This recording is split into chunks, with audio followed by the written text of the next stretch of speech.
নোয়াখালীর বিচ্ছিন্ন দ্বীপ হাতিয়া উপজেলার ৬ নং চরকিং ইউনিয়নের ৭ নং ওয়ার্ডের চর বগুলা গ্রামে জোরপূর্বক জমি দখলের অভিযোগ উঠেছে স্থানীয় এক ব্যক্তির বিরুদ্ধে। এ ঘটনায় একাধিক দপ্তরে অভিযোগ করেও কোনো ফল পাননি ওই ভুক্তভোগী পরিবার। বিষয়টি নিয়ে সংশ্লিষ্ট কর্তৃপক্ষের হস্তক্ষেপ কামনা করছেন তিনি। এদিকে ওয়ারিশ ওয়ানা জমির মালিক শফিকুল মাওলানার ফুপি ভুয়া মালিকানা দাবি করে কিছু বিএনপি নেতাদের মাধ্যমে এনে বাদীপক্ষের ওয়ারিশিয়ান সম্পত্তির দাবি করেন এবং জোরপূর্বক জমিতে মাটি কাটা শুরু করে। মোহাম্মদ মামুন উদ্দিনের সঠিক কাগজপত্র না থাকলেও তিনি জমি বিক্রি বলে একজন মালিক সাজিয়ে এনে ওই জমির দলিল বিহীন জোরপূর্বক দাবি করেন এবং কিছু স্থানীয় ভাড়াটিয়া সন্ত্রাসী নিয়ে শফিকুল মাওলানার ফুপু এবং মোহাম্মদ মামুন বেকু মেশিন দিয়ে জমিতে মাটি কাটা শুরু করলে তার ছোট ভাই মোহাম্মদ হাসানুল মাওলানা বাধা দিলে তাকে লাঠিসোঁটা নিয়ে মারধর করতে আসে স্থানীয় সন্ত্রাসীরা, এমনকি তাকে প্রাণের হুমকি দেয়। পরে শফিকুল মাওলানার ছোট ভাই বাদী হয়ে হাতিয়া থানায় একটি জিডি করেন গত ১৪ এপ্রিল সোমবার।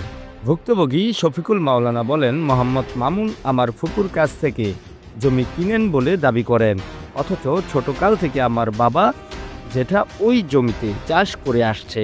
হঠাৎ করেই মোশাররফ হোসেনের ছেলে মামুন আমাদের জমি দখল করার জন্য বিভিন্নভাবে চেষ্টা চালাচ্ছে।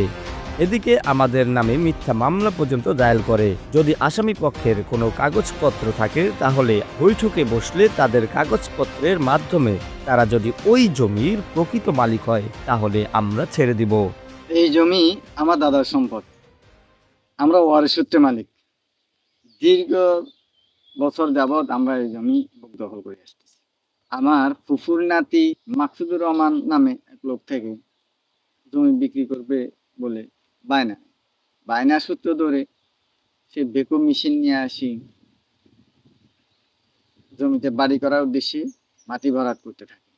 আমরা বাধা দিতে গেলে আমাদেরকে পানি হত্যার উদ্দেশ্যে অস্ত্র নিয়ে দোয়ারে থাকে। আমার ছোট ভাই হাতিয়া থানায় জিডি এন্ট্রি করে। আমি হাতিয়া থানায় বাদী হয়ে একটা অভিযোগ দাখিল করি। মোজাক্কের বাড়ি নামে শীর্ষ সন্ত্রাসী আমার মোবাইলে আমাকে এবং আমার ছোট ভাইকে মেরে ফেলার হুমকি দেয়। আবুল কালাম ওরফে বগন আলী নামে আরেক শীর্ষ সন্ত্রাসী আমার মোবাইলে আমাকে মেরে ফেলার হুমকি দেয়। হাতিয়া থানা ইনচার্জ ব্যবস্থা নেবেন বলে আমাদেরকে আশ্বস্ত করেন।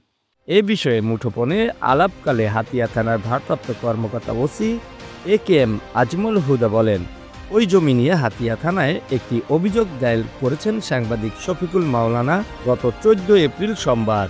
আমরা উভয় পক্ষের শান্তি শৃঙ্খলা বজায় রাখতে অনুরোধ জানিয়েছি।